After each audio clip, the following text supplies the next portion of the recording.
बड़ा जलपरी ट्रक। चंदनपुर नाम के गांव में एक बहुत बड़ी नदी बसी हुई थी। गांव वाले उस नदी में बर्तन धोना, कपड़े धोना, स्नान करना और बहुत सारे काम करते थे, जिस कारण वो नदी बहुत गंदी और प्रदूषित हो जाती थी। उस नदी के गंदा होने से गांव वालों को कोई भी फर्क नहीं पड़ता था। उसी नदी के अंदर कई सालों से एक बहुत बड़ी जलपरी रहती थी। वो जलपरी गांव वालों को बहुत ज्यादा परेशान करती थी, क्योंकि गांव वाले उस नदी का पानी बहुत ज्यादा गंदा कर देते थे। अगर गांव वाले नदी के पास वाले रास्ते से जाते थे तो वो जलपरी उन्हें बहुत ज्यादा परेशान करती थी। पूरा गांव जलपरी से बहुत ज्यादा परेशान हो गया था।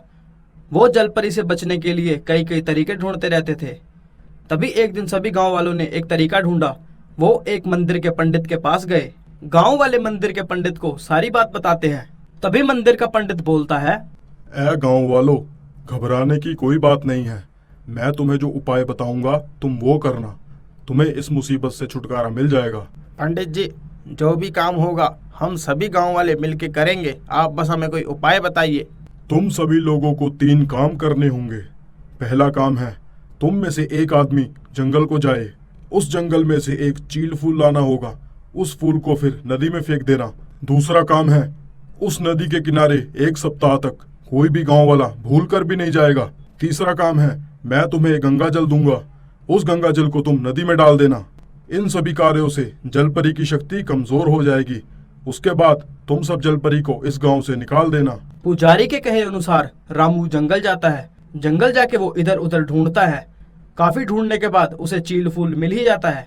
रामू उस चील फूल को नदी में फेंक देता है। उसके बाद कोई भी 1 सप्ताह तक नदी में गलती से भी नहीं जाता। फिर एक व्यक्ति पुजारी से गंगा जल लेकर उस नदी में डाल देता है। पंडित द्वारा बताए गए 3 काम करने के बाद जलपरी की शक्ति कमजोर होने लग जाती है। थोड़ी देर बाद वो जलपरी नदी के किनारे बेहोश हो जाती है। ये सब देखकर गांव वाले बहुत ज्यादा खुश हो जाते हैं। गांव वाले एक बहुत बड़ा ट्रक मंगवाते हैं। उस जलपरी को उस ट्रक के अंदर रखकर गांव वाले उसे भेज देते हैं। जैसे ही जलपरी को नदी में से निकाला जाता है, वैसे ही थोड़ी देर बाद उस नदी का पानी अपने आप सूखने लग जाता है। नदी के पानी को सूखता देखकर सभी गांव वाले तुरंत ही आते हैं। अरे अरे, नदी का पानी कहाँ गायब हो गया? ये क्या हो गया रे? ये क्या हो गया? सभी गांव वाले तुरंत ही उस पंडित के पास वापस जाते हैं। वो पंडित को सारी घटना बताते हैं। गांव वालों की बातें सुनकर पंडित हैरान हो जाता है और बोलता है, मुझे लगता है हम सब ने मिलकर जलपरी के साथ नाइंसाफी की है।